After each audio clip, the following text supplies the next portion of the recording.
Hey guys, I hope you're having a great Thanksgiving break.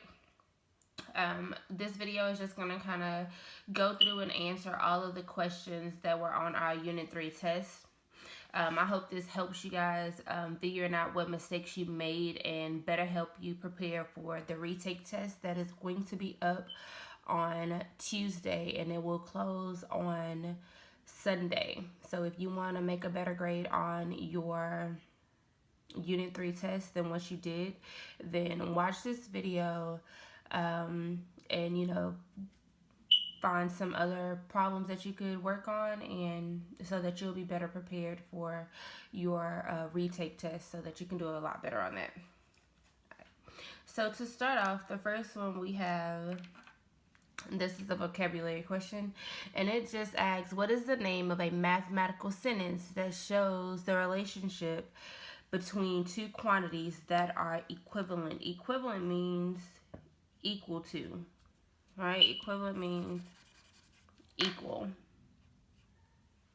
So that is an equation.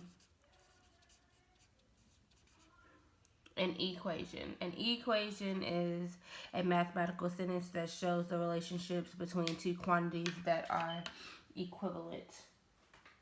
The next question we have, what is the name of a symbol that is used to represent a quantity that can change?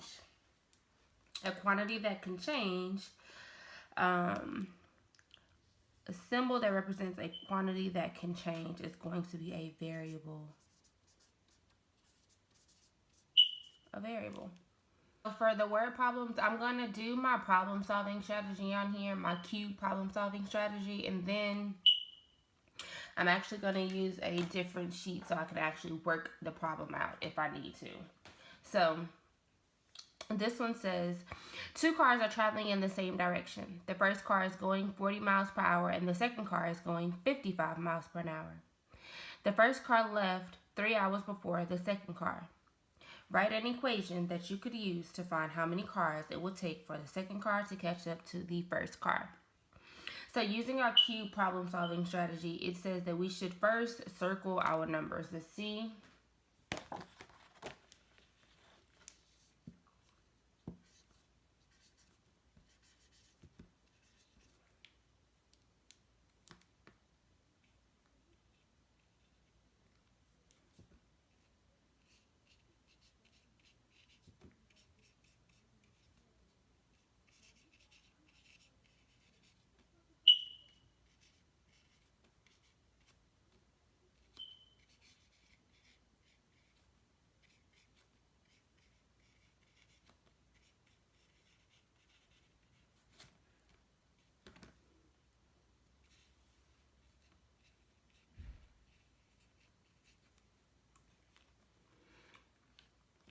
all right, so for any word problems, I am going to use my cube problem solving strategies. The C is going to stand for circle any of my numbers that are presented in the question. The U is for underline the actual question of the problem.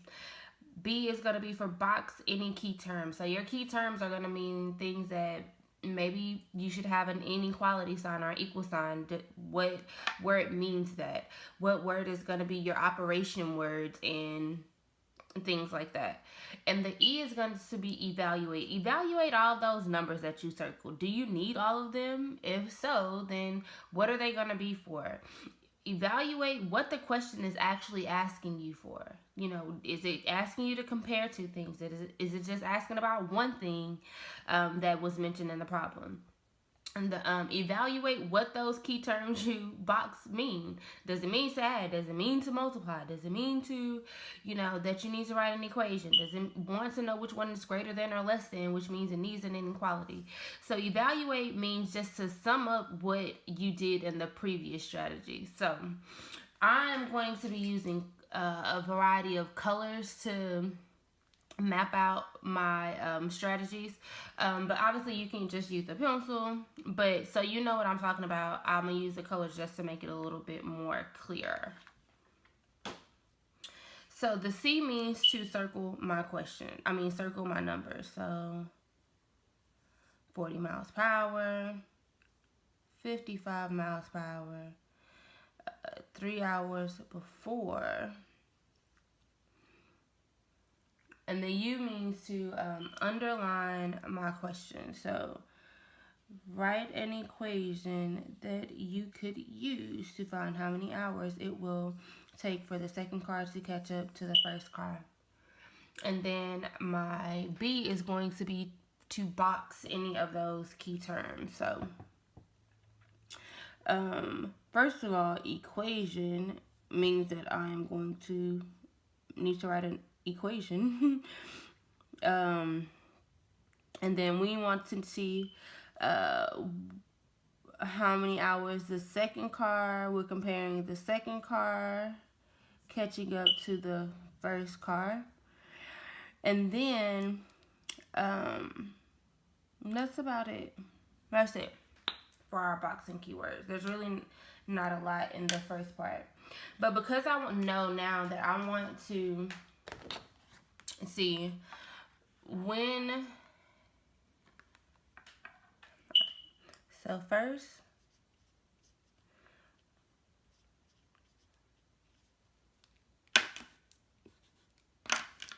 when is the first car equal to the second car?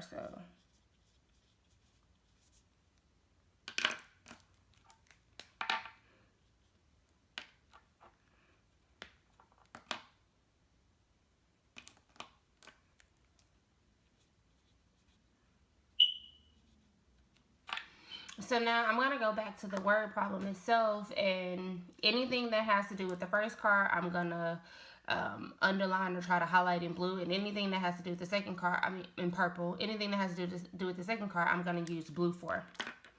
So for the first car first, the first car is going at 40 miles per hour, so 40 miles per hour. And the first car left 3 hours before. First car left 3 hours before. All of that has to do with the first car. So 40 miles per hour and 3 hour head start.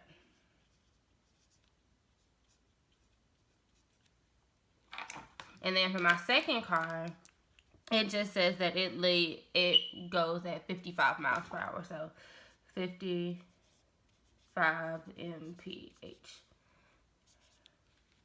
Now, let me go back and actually look at my question. This is where that evaluation stage is. Write an equation that could be used to find how many cars it will take for the second car to catch up to the first car. Writing an equation means that I just want you to write me an equation. I don't want to know how many actual hours it is. You shouldn't get a number. You should get an equation. So, if the first car is traveling at 40 miles per hour and it had a 3 hour head start, that means in the first hour, it went 40 miles. In the second hour, it went another 40 miles. And then in the third hour, it went another 40 miles. So that means when the second car left the train station, this car was already 40 plus 40 plus 40 is 120 miles ahead of the second car. Make sense? I hope so. Again, so the problem says that the first car left 3 hours before. It had a 3 hours head start before the second car even left. So that means the first hour it went 40 miles per hour. The first hour it went 40 miles. The second hour it went another 40 miles. The third hour it went another 40 miles, an additional 40 miles to total to 120 miles. So this is where this car started at when this car left. This is where this car was already at when this car left. So that looks like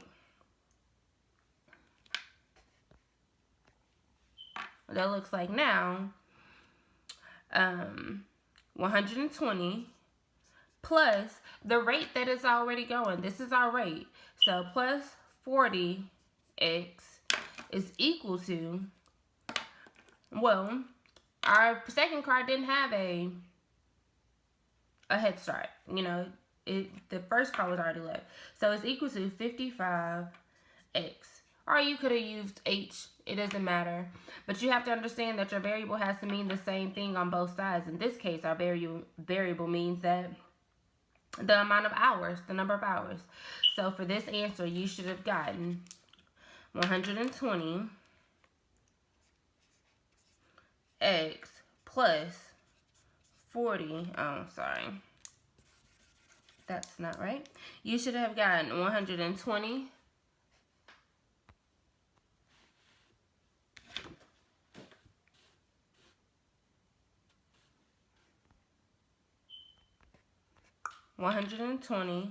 plus the rate of change, which is 40 miles per hour, so 40x is equal to 55x.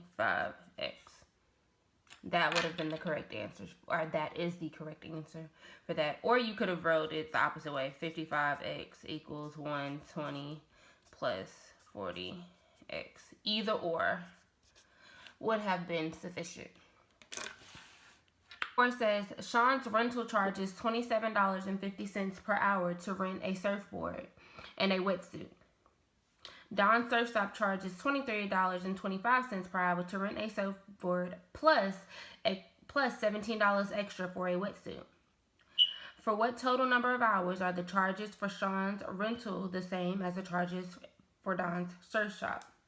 So my problem solving strategies say that I should start off by circling.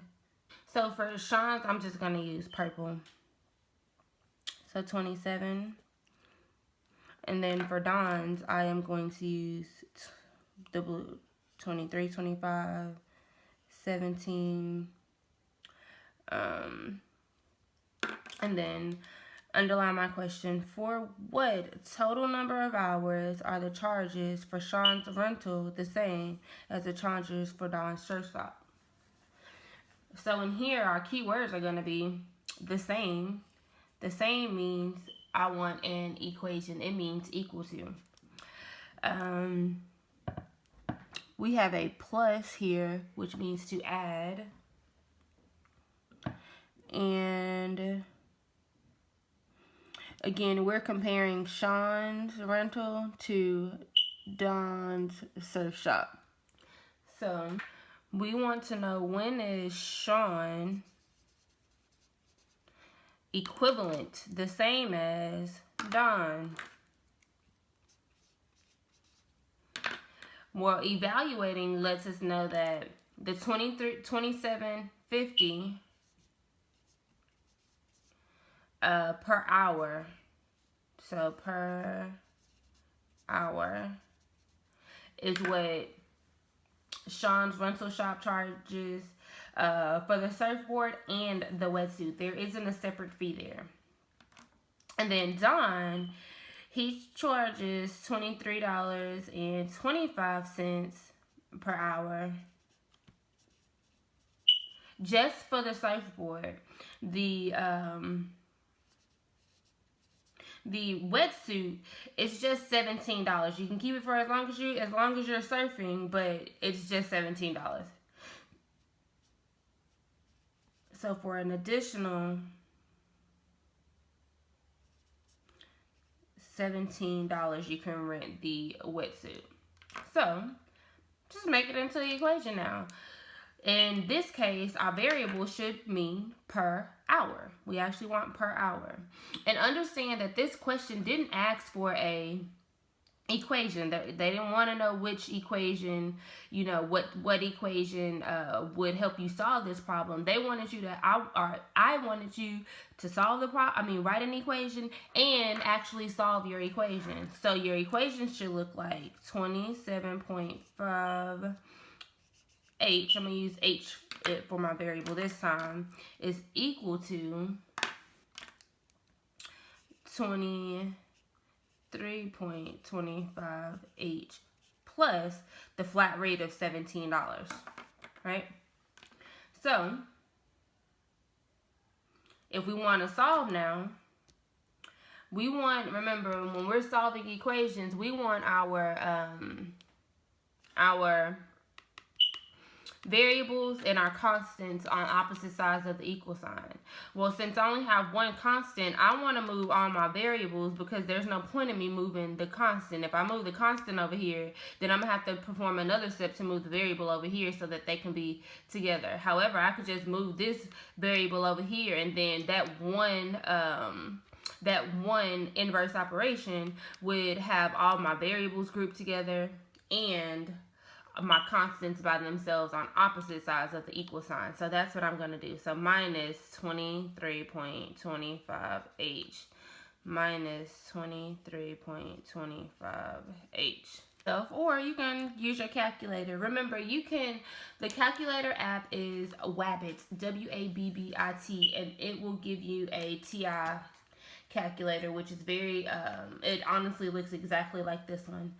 So that'll be a good resource for you to have. If you have an iOS device, I suggest you ask your parents to invest $5 into your education, so that you can have access to this calculator while you're at home. I think that would be a big help to a lot of you guys. And again, the more comfortable you are using it now, the more comfortable you can get with it now, the easier it's going to be when you actually take your STAR test. So anywho, I have now, let me clear, I have 27.5 minus 23.25. And that left me with 4.25h is equal to 17. Because these two canceled out. Now, at this point, I just want to isolate my variable, so I'm going to divide by my coefficient, which is 4.25. So 4.25. Over here, that will leave me with h is equal to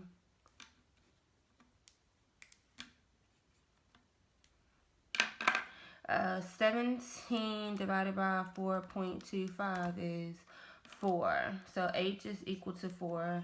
So on this answer, you should have had h is equal to 4 and not an equation. Number 5 wants us to model. So I'm going to model this. It should look like 4, 1, x's 2, 3, and 4, and then we're gonna have 5 constants. So 1, 2, 3, 4, 5 is equal to, you could have either put a line down the middle or equal sign, I didn't really care, equal to 1x and 8 constants. So 1, 2, 3, 4, 5, 6, 7, 8. That's how you model that. Pretty simple. Now they actually want us to solve it down here. So again, we have 4x plus 5 is equal to x plus 8. Right. So in your notebook, it tells you how to solve. You have a foldable that tells you how to solve equations. A lot of you are actually pretty good at this one. I didn't have too many to miss this one, but just in case.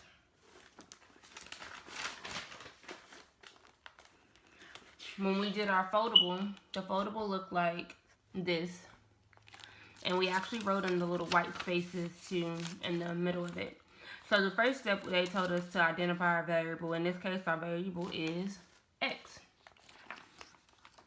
And then the second step was it says add or subtract variables so they're all on one side. So we can either move the 4x over here or the 1x over here. It doesn't really matter. So I am going to move my 1x. So I'm going to use inverse operation. I said add or subtract because you're going to use the inverse operation to move that variable. So this is also a minus x. And we have to do it to both sides. Anything that we do on one side, we have to do to the other side. It's called balancing an equation. So now that we have that part done,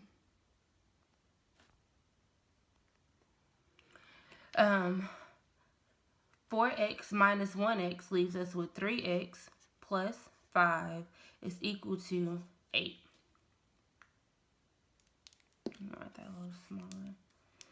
So 3x plus 5 is equal to 8.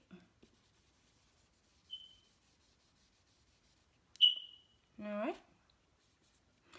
Now, the third step says to add or subtract the constant to one side. So move the constant terms to the opposite side of the equal sign as the variable terms. So we don't want this constant over here anymore. Now we're left with two constants, 5 and 8, and one variable, which is 3x. I want my variable on one side of my equal sign by itself and my constants on the other side of the equal sign by itself. So to do that, I am going to use inverse operation to get rid of that.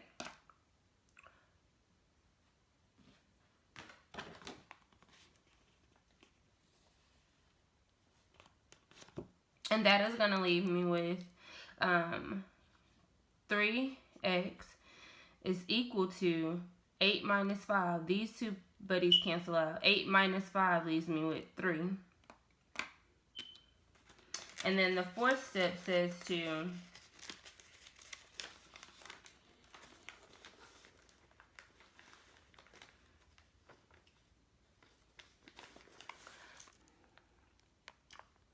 multiply or divide to isolate your variable. Multiply or divide, you choose the one that's the inverse operation. So in this case, we're multiplying, so its inverse would be to divide. So we are going to divide both sides by our coefficient, which is 3. That leaves us with x is equal to 3 divided by 3 is 1. So x is equal to 1. So x equals 1. And if you wanted to check it, all you have to do is plug in the solution back into the original equation. Our original equation was 4x plus 5 is equal to 8. X plus 8. So if I replace my x's with the number 1, let's see what we get. We get 4 times 1 plus 5 is equal to 1 plus 8. 4 times 1 is 4 plus 5 is equal to 1 plus 8 is 9. And then we have 4 plus 5, which is 9, is equal to 9. That, my lives, that checks out. That's the correct answer. So on problems like this, you shouldn't get those wrong because you can check them on your own. Just simply substitute the value that you found for your variable into the original equation for that variable, and it should make your equation or inequality a true statement at that point. So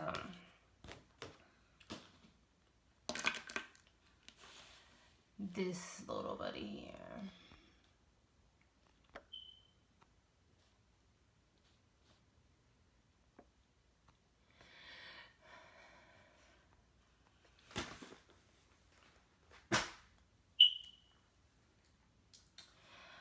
Alright, this one says number 7 and 8 again go with each other. Number 7 says, write an inequality to represent the following inequality and solve. Well, this inequality is given to us in words. So it says 2 less than 2 times a number is greater than a number plus 64. So some of you guys, at this point, you were putting a less than sign. You were actually doing 2 less than. That's not what that means. In this case, that less than means to subtract. Understand that your equality or inequality sign is going to follow the word is greater than, is equal to, is less than, is equivalent, is more than, is then whatever type of equality or inequality sign is gonna follow the word is in math means you're equal to, it means equal to. And so if it just say is, to less than a number is the number plus 64, that is would mean equal to. So if we have an inequality sign, our inequality symbol, whichever one we're going to use, greater than or less than, is going to follow the word is. So that the less than right here literally just means to subtract. So 2 less than a number plus less than 2 times a number. So 2 times a number minus 2, because less than indicates the operation of subtraction, correct? So you should have had a number is going to be our variable. So this should have been 2x, because 2 times x is less of 2. So 2 less than 2 times a number means 2 times x minus 2. And then our is greater than means that our alligator mouth should be open in here. It is not greater than or equal to, so you shouldn't have an equal sign. Is greater than the number plus 64. Again, we don't know what the number is, so it's our variable. Plus means to add, plus 64. So a lot of you got this one wrong because you did this, 2 minus 2x. That's two different things. Now, if you would have, I wanted you to actually solve it. So our equation is 2x minus 2 is greater than x plus 64. So let me zoom out a little bit.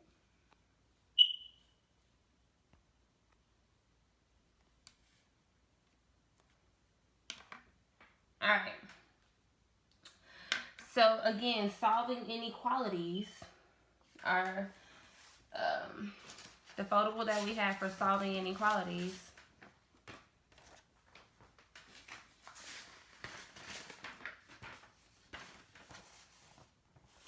Step 1 says to add or subtract to move the coefficient variable term. And if you flip it in, it says move all coefficient variable terms to one side of our inequality sign. So I am going to move my x over here. It doesn't matter if you want to move the 2x. Either way, you'll end up with the same answer. So moving my x, that means I have to use inverse operation, which is subtraction in this case, to move my x. And then that gives us 2x minus 1x leaves us with 1x. And anything that we haven't touched, it just simply comes down. 1x minus 1x leaves us with 0 x's, so it leaves us with 64 on that side of our inequality sign. Then step 2 says, add or subtract the constant terms. It wants you to move all constant terms to the opposite side of the inequality sign of the coefficient and variable term. So we want our constant to be on the opposite side of the inequality sign as our variable, which is x.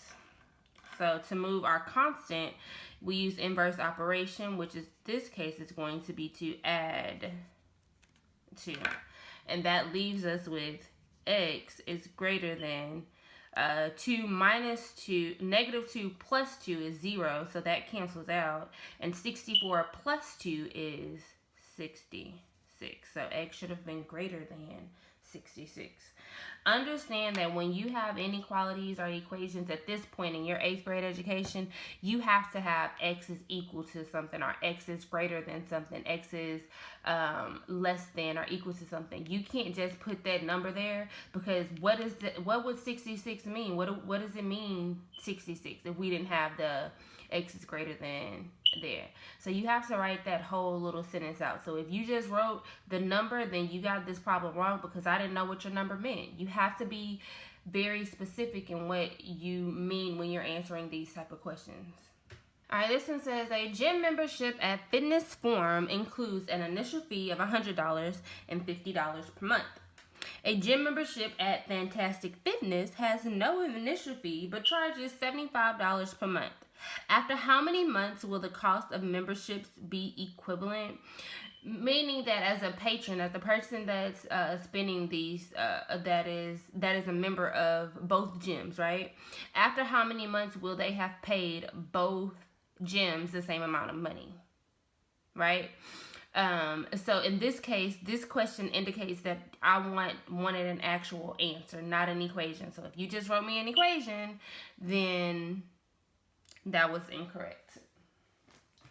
So I'm just going to start off using two different colors. I'm going to switch my colors up because I want to use orange. So it is orange and blue. Alright. A gym membership at Fitness Forum is going to be orange. Includes an initial fee of $100, initial fee of $100, and $50 per month. A gym membership at Fantastic Fitness has no initial fee, but charges $75 per month. After how many months will the cost of membership be equivalent? So I circled my numbers, I underlined my question, and I am going to box keywords. Equivalent means equal to. You need an equation to solve this problem. You have to use an equation to solve this problem.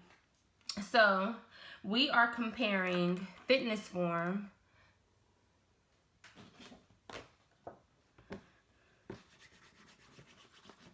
which I use orange to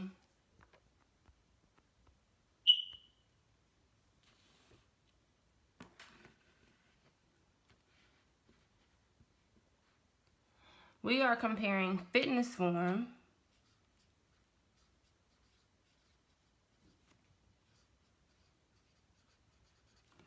to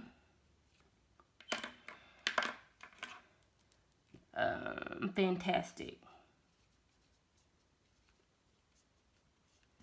To Fantastic Fitness. Fitness Forum is being compared to Fantastic Fitness, and we want to know, when are they equivalent? Well, Fitness Forum has an initial fee, so a flat rate of $100, and then they charge $50 per month. And then Fantastic Fitness, they don't have an initial fee. However, they do charge $75 per month.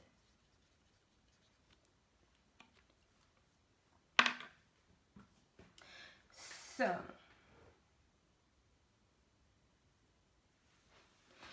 in an equation form, this looks like the $50 per month that they charge. So that's 50M. I'm going to use M for my variable because we're talking about months. So 50M is going to be in addition to the $100 one-time initial sign-up fee. And that is equal to Fantastic Fitness, who only charges $75 per month. So 75M. Right? I did see somebody, they simply just added 150 to 100 plus 50 to get 150 for the first month of Fitness Forum, and then they added repeatedly added 75 to see when they would get 150, and they came out with 2. However, that problem solving strategy only answers the question, after how many months must a person be a member at Fantastic Fitness to pay the same amount as 1 month of Fitness Forum? And that's not the question they were asking, so that's why that didn't work for you. That's why you got the answer wrong. So at this point, again, they didn't want you to just write an equation. They wanted you to actually solve, or I wanted you to actually solve the question. So to solve, I have here 2 variable coefficient terms and only 1 constant term. So that means I am going to move my constant so that I only have to do 1 inverse operation here. So I'm going to move the 50M. And that leaves me with 100, because 50m minus 50m leaves me with 0, is equal to, and then 75m minus 50m is 25m. Or 75 minus 50 is 25. So now at this point, I just want to isolate my variable. And to do that, I'm going to divide by my coefficient. So m is equal to 100 divided by 25 is 4. So you should have had 4 months. Our m equals 4. Either or would have worked for me. Alright, this one says Clancy's Carnival charges an entrance fee of $12 a person and $3 per ride. Fannie's Fair charges an entrance fee of $10 per person and $4 per ride. Determine for how many rides will the cost of attending Clancy's Carnival be more expensive. So, got my two colors. Clancy is going to be blue, and then Fannie's Fair is going to be purple. So, Clancy Carnival charges $12 a person and $3 per ride. And then Fannie Fair charges an entrance fee of $10 per person and $4 per ride. Our question asks us to determine how many rides will the cost of attending Clancy's Carnival be more expensive. Alright, well, we want to know that Clancy's Carnival is more expensive, so that means Clancy's Carnival has to be greater than. And then the problem already tells us about these things. So one thing I want you to notice, it says $12 a person. Yeah, but we're trying to determine for only one person. So, right, we're going to assume that you're going to the carnival by yourself. At what point, how many rides do you have to ride for Clancy's Carnival to be the one that is more expensive?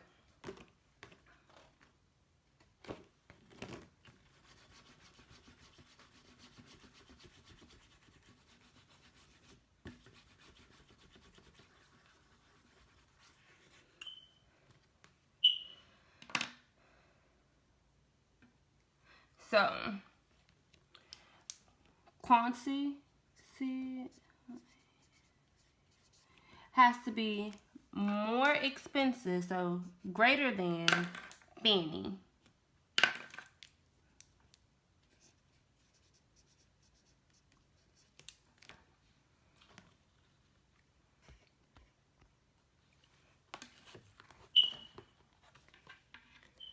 Clancy has to be more expensive than old Fannie's Carnival. So, well, it tells us that Clancy, for one person, it is $12 entry fee, and then $3 per ride. And then Fannie has a $10 entry fee, and it costs $4 per ride. $4 per ride.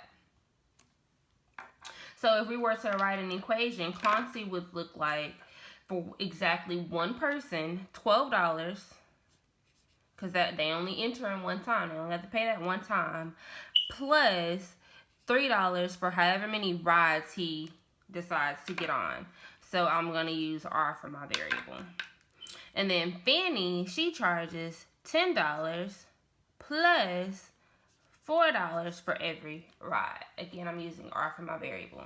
So, again, this wants an actual number. Determine how many rides. So, it wants an actual number. So, So, we actually have to solve this inequality. Step 1 in our inequality process is to add or subtract to move the coefficient variable. So, it doesn't really matter which one we do. We just need to add or subtract. So I am going to subtract 3r. Subtract 3r from both sides.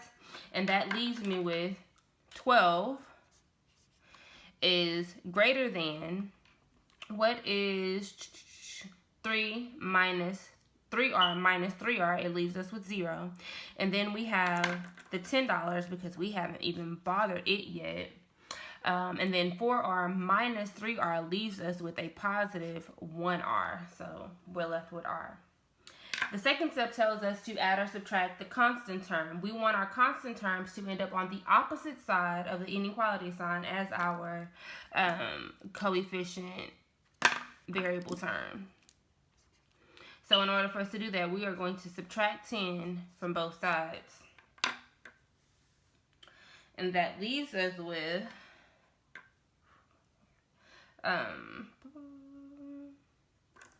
12 minus 10 is 2.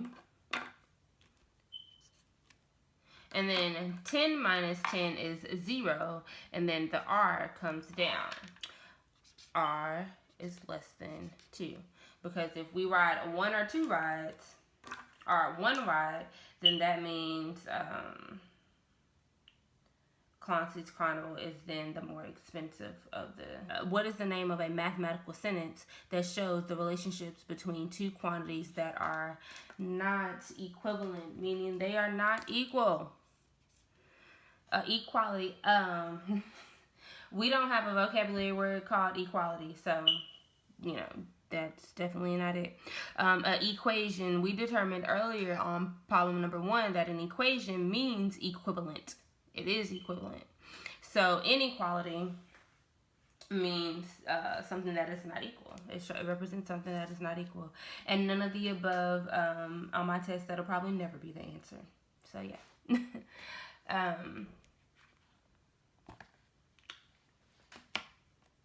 Number 12. What is the name of a number that is multiplied by the variable in an algebraic expression? Well, the variable, A says variable. Well, I wouldn't have the word in the definition, so that's not it. B says a constant. Well, we know a constant is not multiplied. A constant kind of stays the same. It's a term that does not change. Equation is a whole mathematical sentence, so the only word left is a coefficient. A coefficient is the number that is in front of the variable. You divide by the coefficient when you're trying to isolate the variable.